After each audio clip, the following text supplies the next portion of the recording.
뜻을 잃은 사람 사울이라는 큰 제목으로 벌써 3주째 말씀을 전하고 있고요. 다음 주면 끝이 납니다. 여러분 잘 말씀 듣고 계시죠? 아멘. 네. 잘 말씀대로 살고 계시죠?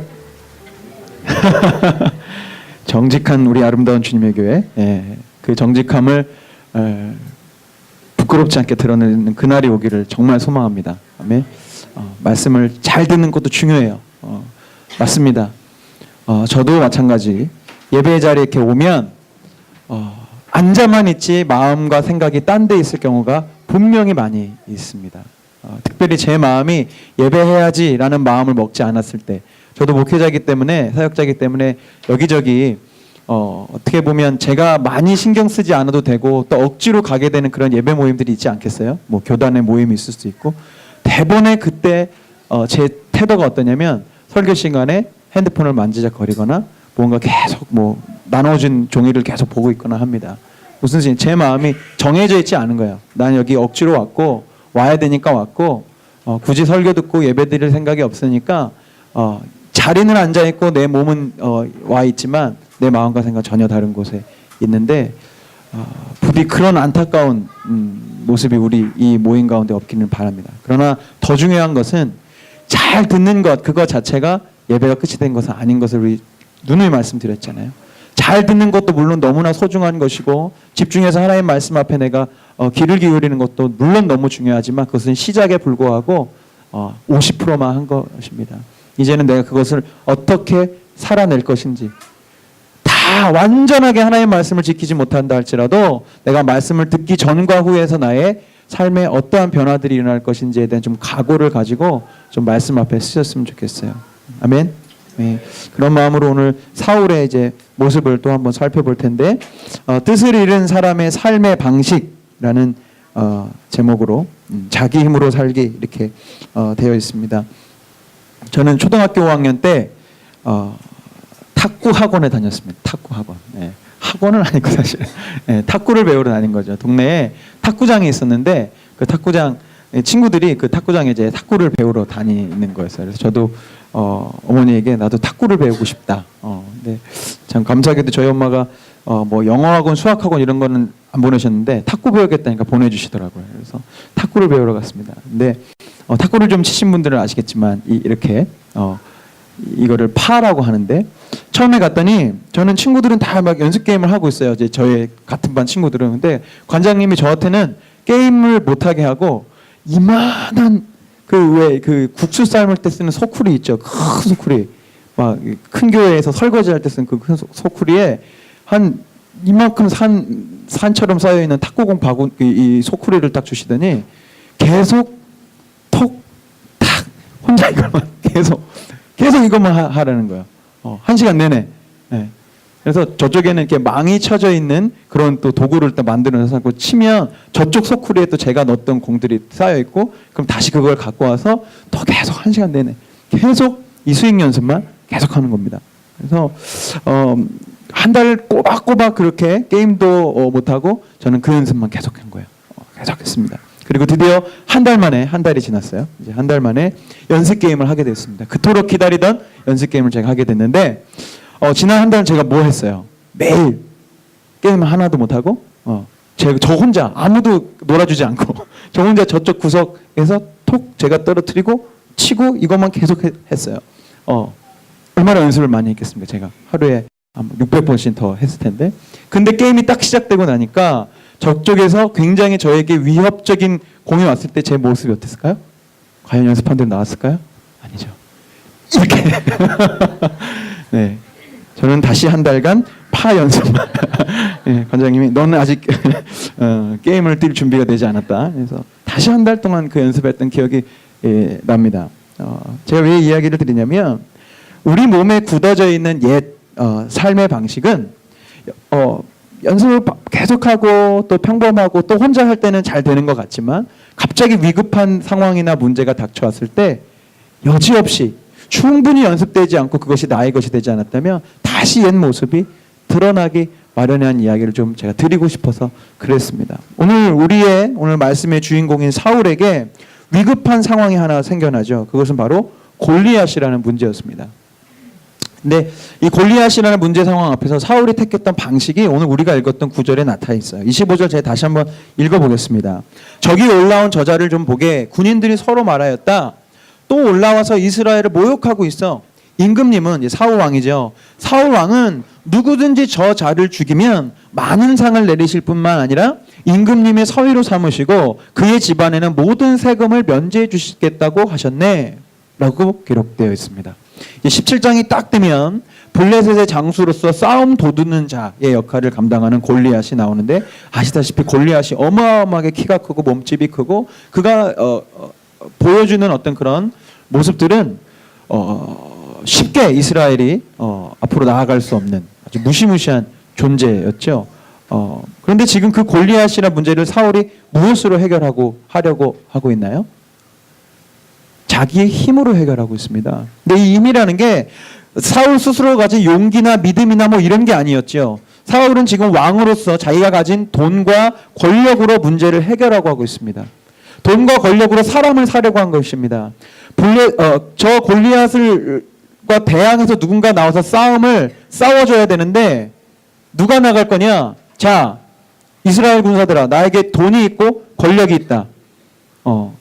이것을 가지고 이것을 받기 원하는 사람은 나가서 골리앗하고 싸우라.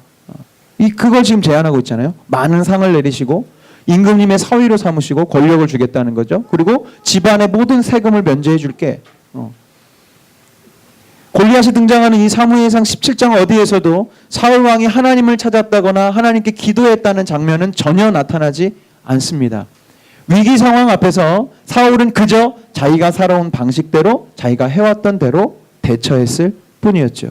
반면 같은 문제 앞에서 전혀 다른 방식으로 반응한 사람이 있습니다. 여러분들이 잘 아시는 다윗입니다. 45절에 이렇게 기록되어 있습니다. 이제 다윗이 골리앗 앞에 나가서 이렇게 이야기하는 거예요. 너는 칼을 차고 창을 메고 투창을 들고 나에게로 나왔으나 나는 내가 모욕하는 이스라엘 군대의 하나님 곧 만군의 주님 만군의 여호와의 이름을 의지하고 너에게 나왔다. 아멘. 완전히 다르죠.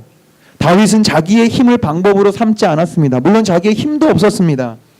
대신 그는 만군의 여호와의 이름을 믿는 그 믿음을 자기 눈앞에 펼쳐져 있는 골리앗이라는 문제 상황을 해결할 도구로서 삼았던 것이죠. 너무나 분명한 대비 아닙니까? 똑같은 문제가 서 있어요. 골리앗이 있습니다.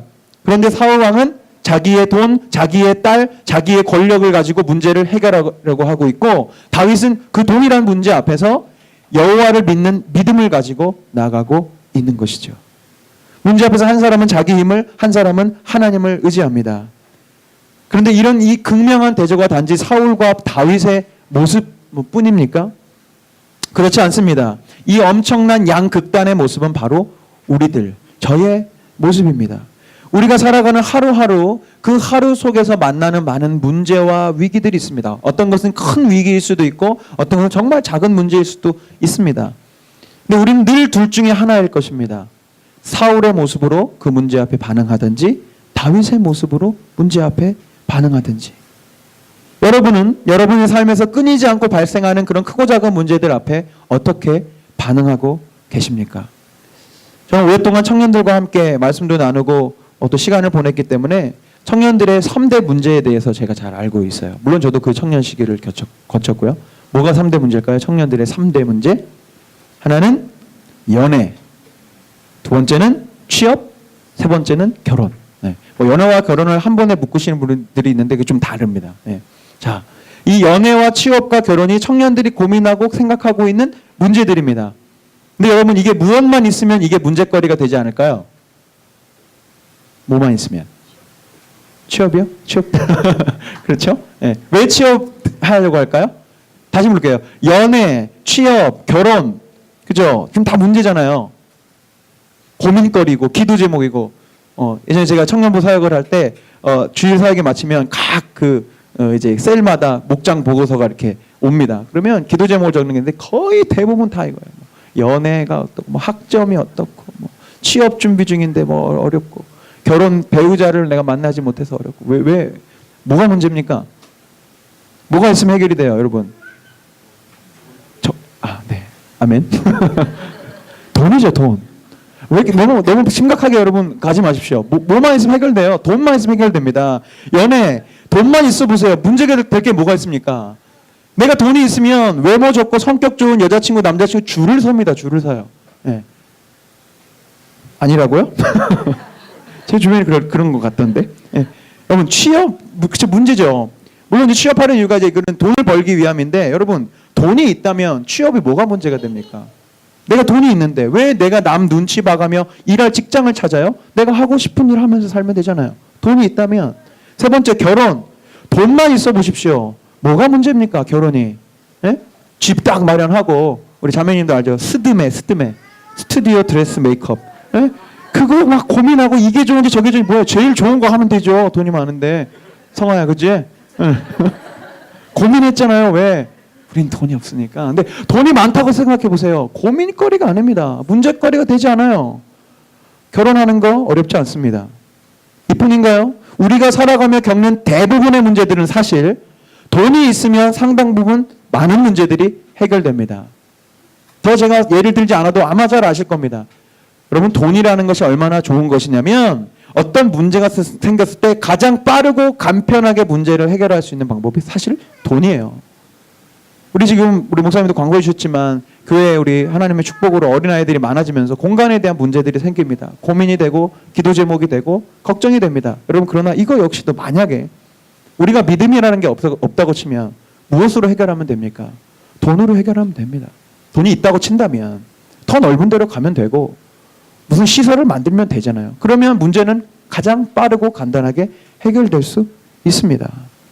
결국 지금 이 시대에 우리가 택하는 사울의 방식이란 결국 무엇이냐면 돈이죠. 돈. 사울은 왕으로서 자기의 권력과 어떤 힘을 사용했다면 지금 우리는 사울의 방식을 취하는 것이 내가 뭐 정치인도 아니고 무슨 사장님도 아니라서 나는 사울과 상관없다고 생각할 것이 아니라 내가 취할 수 있는 가장 나의 인간적인 방법은 돈이라는 것입니다. 그래서 너도 나도 이 시대를 살아가는 많은 사람들은 돈을 벌기 위해 아니 돈을 더 많이 벌기 위해 혈안이 되어가죠.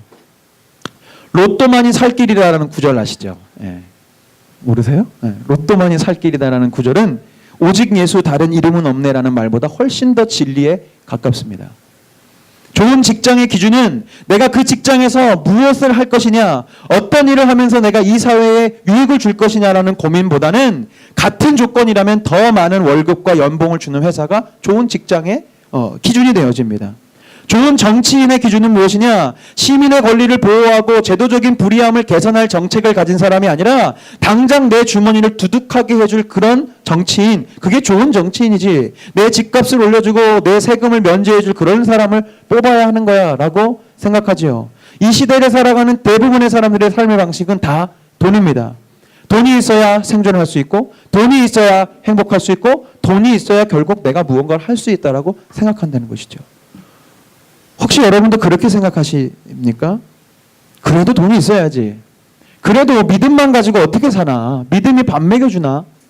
물론 여러분 제가 오늘 이 설교에 있어서 돈 버는 것 자체, 이 땅에서 내가 어떤 경제 활동을 하고 직장 생활하는 것 자체를 부정하는 것이 아닙니다. 돈을 버는 것 자체가 악하다는 이야기를 하는 것이 아닙니다. 네. 이미 그런 편견을 가지고 마음을 닫을 준비를 하지 마시고요. 저는 오늘 문제 해결에 대해서 말씀드리는 거예요.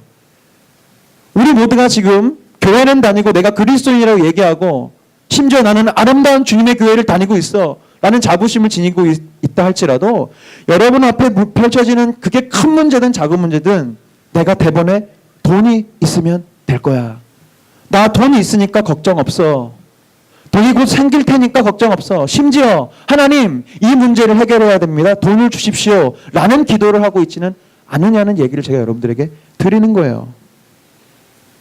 여러분 그래도 돈이 있어야 생존할 수 있고 그래도 돈이 있어야 사람답게 살 수 있다라고 생각하는 우리들에게 예수님은 한 가지 이야기를 들려주십니다. 누가복음 12장에 어리석은 부자의 비유가 나옵니다. 구절을 함께 보겠습니다. 13절 무리 가운데서 어떤 사람이 예수께 말하였다. 선생님 내 형제에게 명해서 유산을 나와 나누라고 해주십시오. 예수께서 그에게 말씀하셨다. 이 사람아 누가 나를 너희의 재판관이나 분배인으로 세웠느냐. 그리고 사람들에게 말씀하셨다. 너희는 조심하여 온갖 탐욕을 멀리하여라. 재산이 차고 넘치더라도 사람의 생명은 거기에 달려있지 않다. 아멘. 재산이 차고 넘치더라도 사람의 무엇이 거기에 달려있지 않다고요? 생명. 이제부터 쭉 이제 다시 제가 읽어 내려갈 이 이제 비유를 드시는 거, 실제로 있었던 일이 아니라 예수님이 이제 비유를 드시는 겁니다.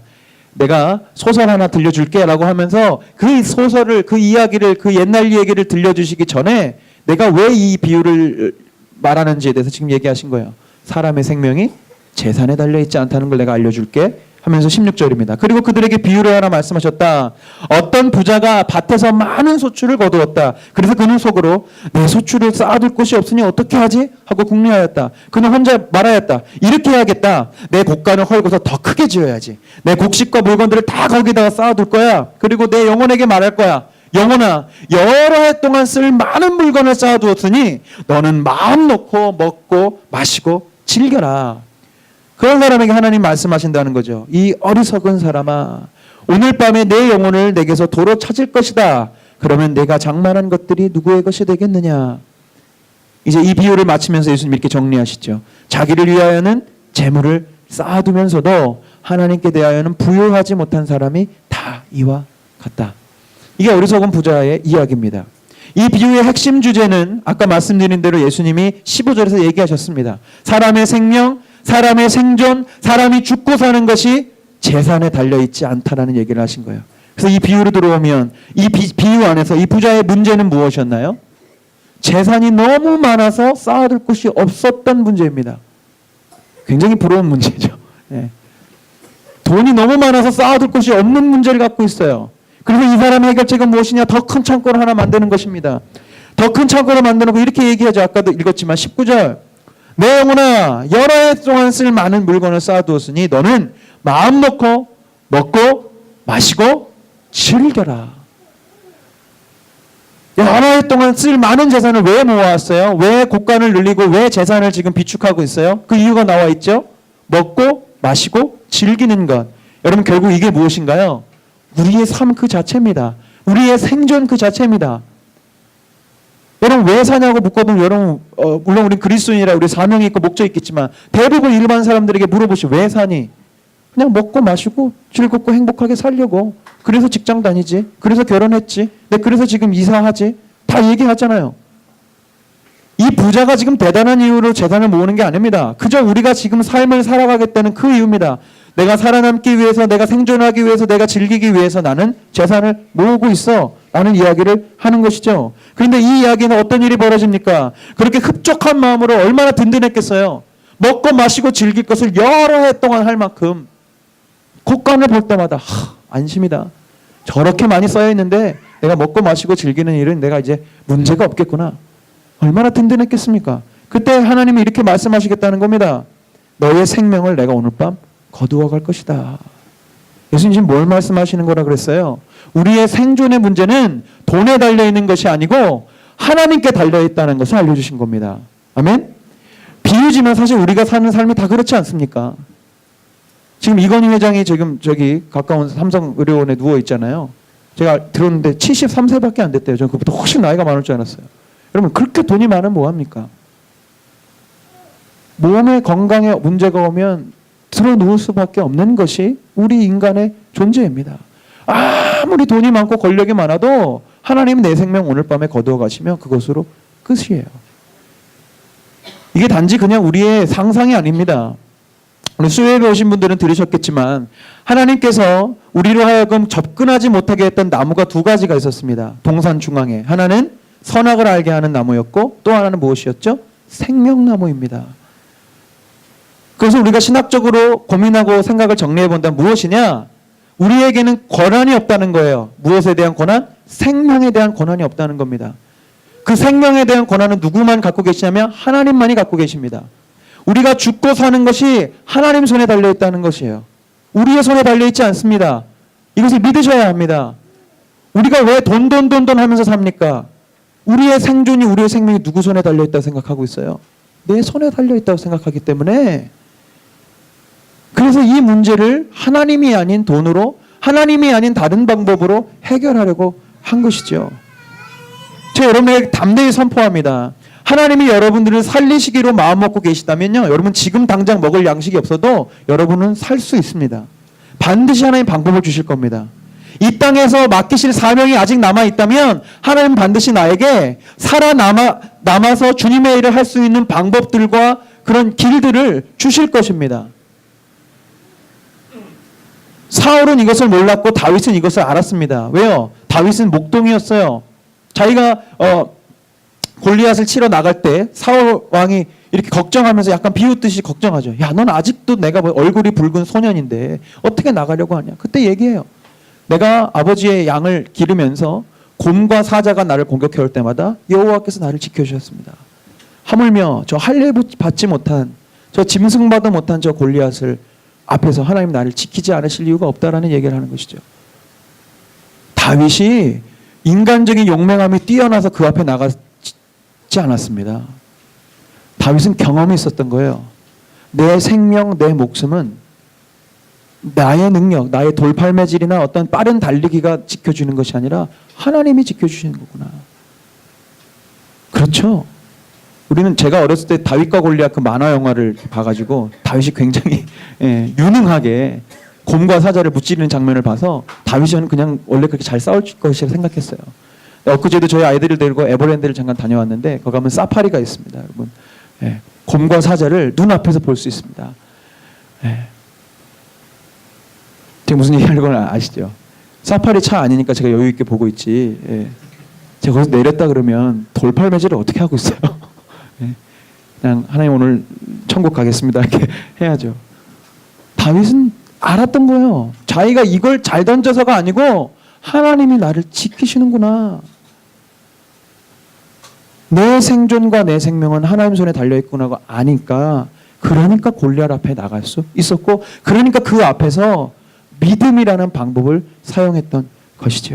그러하게 예수님은 우리의 삶의 문제 앞에서 우리가 무슨 방법을 선택할 것인지 이렇게 묻고 계십니다. 누가복음 16장 13절 말씀이에요. 집 하인이 두 주인을 섬길 수 없나니 혹 이를 미워하고 저를 사랑하거나 혹 이를 중히 여기고 저를 경히 여길 것임이니라. 너희는 하나님과 재물을 겸하여 섬길 수 없느니라. 아멘. 하나님과 돈을 동시에 방법 삼을 수 없다는 것이죠. 그러나 오늘날 많은 그리스도인들이 어떻게 살아갑니까? 내가 믿음으로 예배 드릴 때는 하나님 앞에서 하나님을 선택하고 삶의 문제 앞에서는 돈이라는 방식을 선택하잖아요. 돈 하며 살지는 않더라도 세상 사람들처럼 아까 말씀드린 대로 내가 그리스도임에도 불구하고 나의 생명을 주관하신 하나님을 찬양하고 고백하고 위대하고 놀라우신 주님이라고 고백하면서도 어떤 문제가 딱 발생하면 돈이 있어야 되는데 어떡하지? 돈이 있어야 되는데 어떡하나? 하나님 기도합니다. 돈 주십시오. 하나님이 그 문제 가운데 역사하실 것을 기도하기보다 기도의 방법 자체가 이렇다는 거죠. 하나님 돈을 주십시오. 하나님 돈 벌어야 됩니다. 직장을 주십시오. 성경에 보면 돈을 선택한 인생들의 최후가 어떻게 되었는지 몇 가지 사건들이 나옵니다. 특별히 첫 그리스도인들의 모습 안에서 그런 모습들이 나타나죠. 첫 번째 모습 무엇이었습니까? 아나니아와 삽비라의 모습이 초대교회의 삶의 모습 중에 첫 번째로 드러난 스토리입니다. 아나니아 삽비라가 자기들도 헌금하겠다고 자기들의 재산을 팔았습니다. 그러나 아시다시피 다 드리지 않고 숨겼죠. 지금 하나님이 이 사람들이 다 드리지 않아서 지금 벌하신 것이 아닌 걸 여러분 아셔야 됩니다. 누구도 아나니아 삽비라에게 헌금 내라고 의무로 명령한 것 없습니다. 그들이 자발적으로 한 것입니다. 무엇을 지금 경고하는 것이냐? 그들 안에 두 마음이 있었다는 거죠. 하나님을 섬기고도 싶은데 다 드리고 싶지는 않아. 어느 정도 남겨놓고 내가 세상적인 방법들을 좀 채워놓고 그리고 하나님도 사랑하고 싶어. 그들의 최후 어떤지 아시죠? 두 부부가 한 날 목숨을 잃습니다. 어리석은 부자와 동일하죠. 그들이 재산을 비축해두면 무엇합니까? 그날 하나님이 생명을 거둬가시면 아무 소용없는 것을. 또 사도행전을 보면 돈으로 성령의 은사를 사려고 했던 마술사 시몬에 대한 이야기가 나옵니다. 베드로가 엄청난 일들을 성령의 역사들을 하고 나니까 이 마술사 시몬이 그게 부러웠던 모양이에요. 자기가 하는 마술보다 자기가 했던 어떤 신기한 일보다 이게 더 놀라우니까, 그러니까 베드로에게 와서 얘기합니다. 내가 돈이 많이 있는데 내가 이 돈을 드릴 테니 당신이 행하는 그 역사를 나도 행할 수 있게 해주십시오. 그때 베드로가 이렇게 얘기합니다. 사도행전 8장 20절. 베드로가 그에게 말하였다.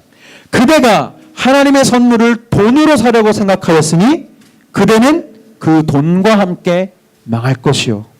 그대는 하나님이 보시기에 마음이 바르지 못하니 우리의 일에 그대가 차지할 자리도 목도 없소.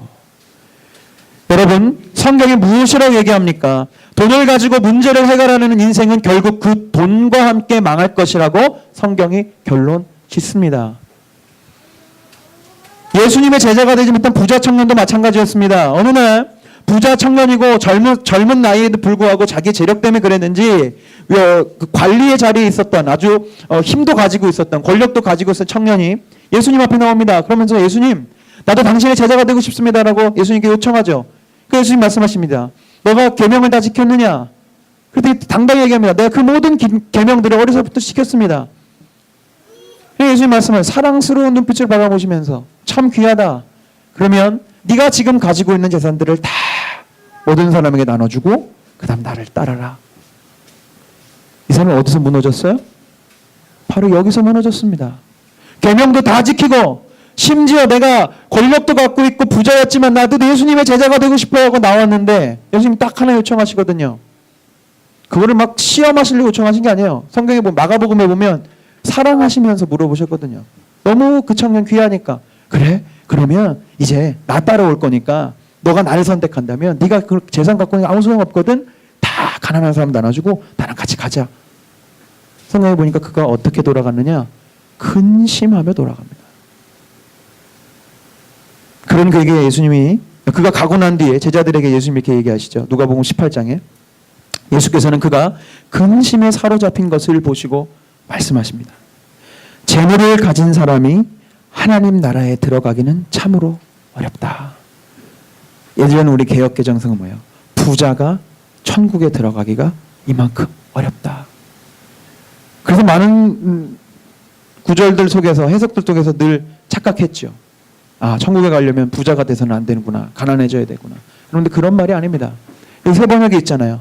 재물을 가진 사람이 하나님 나라에 들어가기가 참 어렵다. 이 하나님의 나라라는 게 단지 죽어서 가는 천국이 아니라는 것은 아실 겁니다. 예수님이 말씀하신 하나님의 나라는 하나님이 날 다스리시는 상태, 날 다스리시는 시간, 날 다스리시는 공간을 의미합니다. 결국 이 말씀을 풀어하면 뭐가 돼요? 돈을 가지면 가질수록 우리는 하나님의 다스림을 받기가 어려워진다는 뜻이 되는 것이죠. 무슨 얘기인지 아시겠어요? 지난 금요일날 우리 목회자들끼리 나눔을 이렇게 나눴는데 우리 그 사역자 중에 한 명이 다이어트를 하고 있어서 음식을 굉장히 절제하시더라고요. 저는 아닙니다. 저는 절제를 잘 못해요. 그래서 얘기했습니다. 그 절제함에 대한 얘기를 나누면서 우리는 목회자들이기 때문에 가끔 신방을 받을 때가 있고 식사 대접을 받을 때가 있잖아요. 그러면 정말 내가 평소에 먹지 못했던 귀한 음식들을 저한테 이렇게 베풀어 주실 경우가 있어요. 그럼 근데 그 앞에서 우리가 다이어트를 한다고 권사님 제가 다이어트 중이라 못 먹겠네요. 할 수 있어요, 없어요? 못하죠. 그건 뭐 윤리 도덕적인 게 아니라 그건 모습이 아니잖아요. 저한테 베푸신 은혜가 있고 감사하면서 제가 맛있게 먹어야죠. 그렇다면 제가 그럼 뭘 해야 되겠습니까? 건강한 사역자라면 먹은 만큼 운동해야죠. 왜요? 내 안에 많은 음식이 들어오면 그것을 그대로 놔두면 그게 나한테 독이 될 것을 내가 알기 때문에 마찬가지라는 겁니다. 돈을 내가 벌고 더 많이 벌고 하면 내가 그것으로 하나님께 영광을 돌릴 수 있을 거야. 내가 그것으로 하나님께 기쁨이 될 수 있을 거라고 우리는 너무나 자연스럽게 생각하지만 여러분 음식을 많이 먹으면 그만큼 운동이 필요하듯이 내 안에 재물이 많아지고 돈이 많아지면 그만큼 하나님의 뜻대로 살아갈 수 있도록 더 많이 노력하고 더 많이 기도해야 하는 것입니다. 예수님이 지금 그 얘기를 하고 계시는 거예요. 그래서 성경은 돈을 사랑함이 일만하게 뿌리가 된다고 하는 것입니다. 내가 돈이 전혀 어떤 문제를 일으키지 않을 거야. 난 돈을 사랑해야지. 막 돈에 대한 어떤 탐욕을 부린다는 것이 아니라 돈이 있어도 괜찮지. 돈을 가지고 있는 것 자체가 무슨 문제가 되겠어 라고 생각하는 그 마음에서부터 모든 죄의 시작되는 것입니다. 그랬기에 진심으로 예수 그리스도를 믿고 따랐던 첫 그리스도인들, 이 땅의 첫 그리스도인들은 돈이 아니라 예수 이름으로 살아갔습니다. 성전 미문 앞에 있던 걷지 못하던 일을 베드로와 요한이 일으키다 했던 말 여러분 잘 알고 계실 텐데 오늘 다시 한번 그 말씀 보십시오. 사도행전 3장 6절입니다. 베드로가 이르되 은과 금은 내게 없거니와 내게 있는 이것을 너에게 주노니 나사렛 예수 그리스도의 이름으로 일어나 걸어라. 아멘. 너무나 잘 알고 있는 말씀이시죠? 제가 오늘 말씀을 준비하면서 하나님이 이 말씀을 기억하게 하셨습니다. 이 말씀을 새롭게 해석하게 됐습니다. 이 말씀이 무엇일까? 은과 금은 내게 없지만 내게 있는 예수 이름으로 너의 문제를 해결한다. 이것은 무슨 선언이냐? 은과 금, 즉 돈으로 문제를 해결하지 않겠다는 것이 그리스도인의 선언이라는 것입니다. 베드로와 요한이 실제로 돈이 없었다는 그런 의미가 아니고요. 은과 금으로 너의 문제를 해결하지 않겠다는 선언이라는 것이. 그리스도인은 돈으로 문제를 해결하는 사람이 아니라 나사렛 예수 그리스도의 이름으로 문제를 해결하는 사람이야 라는 선언을 하고 있는 것입니다. 사랑하는 여러분, 그러니 우리에게 은과 금이 많지 않아도 아닌 때로는 없어도 괜찮습니다. 왜요? 우리에게는 예수 그리스도의 이름이 있기 때문에 괜찮습니다. 아멘. 그러했기에 이 비밀을 알았던 사도 바울은요, 그에게 은과 금을 가져다 줄 수 있는 모든 세상의 자랑들을 배설물처럼 여겼습니다. 그는 똑똑했습니다. 많이 배웠습니다. 권력의 자리에 오를 만한 충분한 라인들을 다 갖고 있었어요. 바울 그런 사람이었습니다. 그런데 그 모든 것들을 무엇처럼 여겼다고요? 배설물, 너무 예쁜 말이죠. 똥처럼 여겼다는 거예요. 똥처럼. 아무런 가치가 없는 일로. 왜요? 바울이 알았습니다. 하나님의 일을 감당하고 하나님의 사명을 감당하고 이 땅에서 주님의 뜻을 가지고 살아갈 때 은과 금은 아무 소용이 없다는 것을 알게 된 거예요. 그래서 그가 그렇게 바리새인 중에서도 바리새인이었던 사람이 가죽으로 천막을 만들어가는 일을 해가면서 하나님의 일을 감당합니다. 유대 율법에서는 가죽을 다루는 일은 굉장히 천한 일이었거든요. 바울은 그런 것들이 이제 신경 써지지 않는 거예요. 왜요?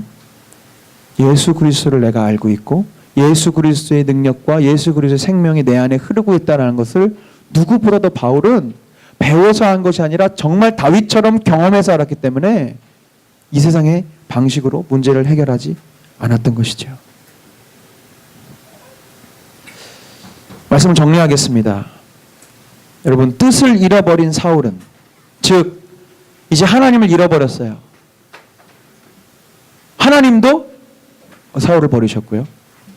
이제 그에게 남은 방법이란 건 하나님이 없었기 때문에 자기의 돈과 자기의 힘과 자기의 지위밖에 없었습니다.